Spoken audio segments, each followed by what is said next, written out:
All right, examiners, let's jump right into a deep dive on capital adequacy. Oh, yeah. It's one of those things that can get pretty dense with all the definitions and ratios, Right. but we got to know like the back of our hands to ace those camels ratings. Absolutely. So to guide us through all this, we've got our capital expert here. Always happy to help. And today we're going to really zero in on three main things: PCA categories, Okay. capital rating definitions, and the components of capital. Sound good. So first up, those PCA categories. Well- Can you break it down for us, like we're explaining it to someone new to all this? Sure. Let's think about it like a spectrum of how financially healthy the institutions are that we examine. Okay. So at the top, you've got the healthiest ones, the well-capitalized institutions. Right. These are the ones exceeding those minimum capital ratios. Okay. And then as we move down the line, we come to adequately capitalized. Mm-hmm. They're still doing fine above water, but maybe a little closer to those minimums. Gotcha. So let's make this interactive. We're going to quiz you on those minimum capital ratios for each category. Okay. Straight from the source material. Yeah. Starting with well-capitalized. What's the minimum total risk-based capital ratio? So for well-capitalized, it's got to be at least 10%. Okay. They're exceeding that minimum, right? Right. Right. And what about the Tier 1 risk-based capital ratio? At least 8%. Okay. Common equity Tier 1 capital ratio. At least 6.5%. And finally, the Tier 1 leverage ratio. For well-capitalized, it's at least 5%. Okay, you nailed those well-capitalized ratios. Right. Now let's move down the spectrum to adequately capitalized. Yeah. What's the minimum total risk-based capital ratio for this category? So it's still healthy, but a bit lower. Okay. It's at least 8%. Right. And Tier 1 risk-based capital ratio. At least 6%. Common equity Tier 1 capital ratio. At least 4.5%. And that Tier 1 leverage ratio. At least 4%.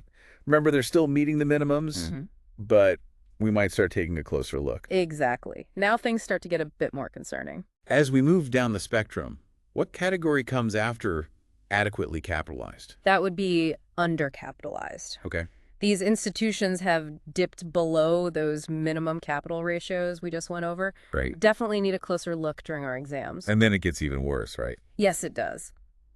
If capital levels keep dropping, they become significantly undercapitalized. Okay. At this point, supervisory concern really ramps up and intervention might be necessary. And finally, the most critical category. That's critically undercapitalized. Okay. This is where all the alarms are going off. Right. Their tangible equity to total assets ratio is 2% or less. Oh, wow. These institutions are in real danger of failing. All right, examiners, pop quiz time.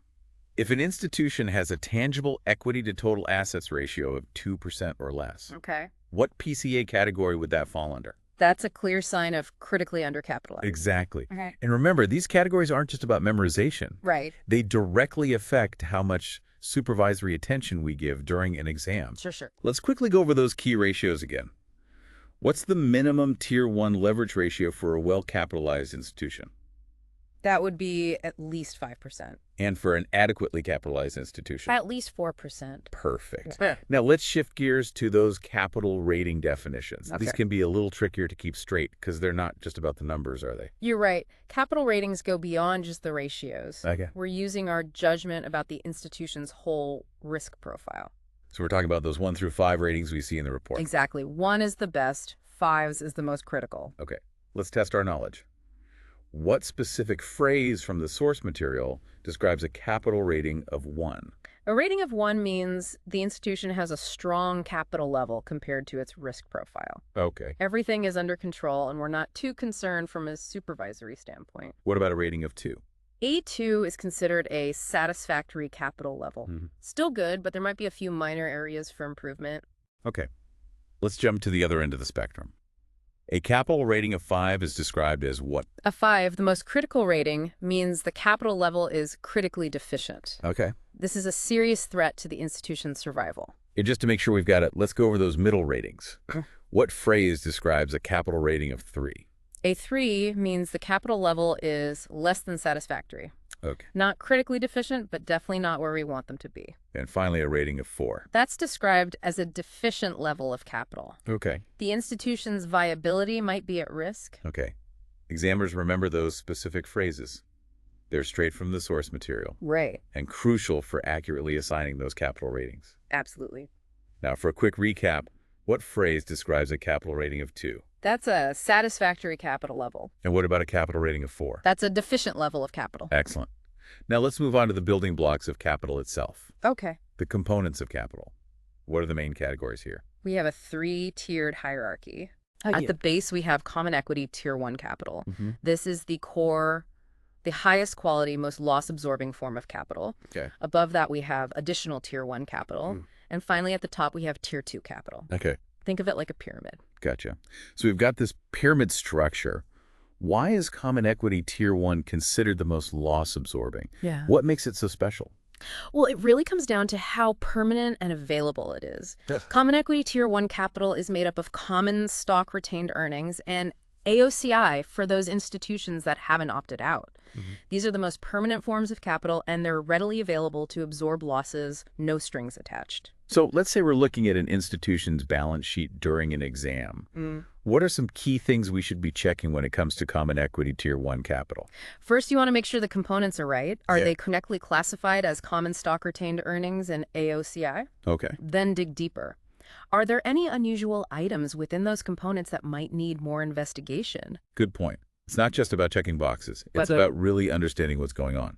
Now, moving up the pyramid, what about additional tier 1 capital? What kind of instruments fall into this category? Additional tier 1 capital includes things like non-cumulative perpetual preferred stock. Okay. These instruments can absorb some losses, but they're not considered as high quality as common equity because there might be restrictions on when and how we can use them. Got it. So they're helpful, but not quite as reliable as common equity tier 1. Exactly. And finally, the top of our pyramid, we have tier 2 capital. What are some key components of tier 2 capital that examiners should be familiar with? Well, the big one is the allowance for loan and lease losses, or ALL, or AACL for institutions that have adopted CECL. It acts as a buffer against potential loan losses. But it's important to remember that it's capped at 1.25% of risk-weighted assets. Right. It's there to absorb losses, but with a limit. Now let's test our listeners' knowledge again. What are the 3 tiers of capital, starting with the highest quality? That's an easy one. Common equity tier 1, then additional tier 1, and finally tier 2. Perfect. Now let's look at a few specific examples that examiners might run into during an exam. Okay. First up, DTAs, those deferred tax assets. How are those treated for regulatory capital purposes? DTAs can be tricky. Right. Some DTAs, like those from net operating loss carryforwards, are fully deducted from common equity tier 1 capital. They're not seen as reliable for absorbing losses. Okay, full deduction for those net operating loss carryforward DTAs. What about DTAs arising from temporary differences? Those have a 25% threshold deduction. Okay. So if those DTAs are more than 25% of the institution's common equity tier 1 capital, the excess is deducted. Okay, examiners, make sure you're taking notes. Remember those specific deduction rules for DTAs? What's the deduction rule for DTAs arising from net operating loss carryforwards? Those are fully deducted from common equity tier 1 capital. And for those arising from temporary differences? They have a 25% threshold deduction from common equity tier 1 capital. Anything over that is deducted. All right. Excellent. Now let's tackle another tricky area, MSAs. What are those and how do they affect regulatory capital? MSAs, or mortgage servicing assets, represent the value of an institution's right to service mortgage loans. Okay. Like temporary difference. DTAs, MSAs also have that 25% threshold deduction from common equity tier 1 capital. Any amount over that is deducted. Okay, so both temporary difference DTAs and MSAs have that same 25% threshold. And if they're not deducted, what happens? Well, any part of the MSAs that isn't deducted gets a 250% risk weight. Okay. That can really impact the institution's capital ratios. Examiners, that's a key detail to remember. Now, quick review. What's the key deduction threshold for both temporary difference DTAs and MSAs? 25% of common equity tier 1 capital. You really got to remember that one. Absolutely. And what's the risk weight assigned to any MSAs not deducted? A whopping 250%. Definitely something you'll notice during an exam. All right. I think we've made it through the complex world of capital components. Let's do a quick recap to make sure it all sticks. Expert speaker, what are the 3 tiers of capital? Common equity tier 1 at the base, then additional tier 1, and then tier 2 capital at the top. And remember, common equity tier 1 is the most loss absorbing because it's the most permanent and readily available. Now let's test your knowledge one last time. What's the deduction rule for DTAs arising from net operating loss carryforwards? They are fully deducted from common equity tier 1 capital. And for temporary difference, DTAs and MSAs. They are subject to a 25% threshold deduction from Common Equity Tier 1 capital. And if those MSAs are not deducted? They get hit with a 250% risk weight. Okay. I think we've got this capital adequacy thing down. Yeah. We covered PCA categories, capital rating definitions, and all those components of capital. You do? Our listeners are just all set to tackle those CAMELS ratings. My dad. And, while we're talking about making a difference, I wanted to bring up something for everyone to think about. Okay. We mentioned earlier how more and more institutions are using internal models for risk weighting. Right, especially those bigger, more complex ones. Exactly. Yeah. So how do you think that shift is going to affect our role as examiners when we're evaluating capital adequacy? That's a good question, and something all examiners should be thinking about. Yeah. As we move away from those standardized approaches and see more of these internal models, Right. our job gets more complicated. We need to understand those models, challenge the assumptions they're based on, and make sure they're actually capturing risk properly. It really emphasizes how important it is for us to stay on top of things. Absolutely. To keep learning about those evolving industry practices, Right. sharpen our analytical skills, and maybe even brush up on our modeling knowledge. Couldn't agree more. It's a constant learning process for all of us. Well said.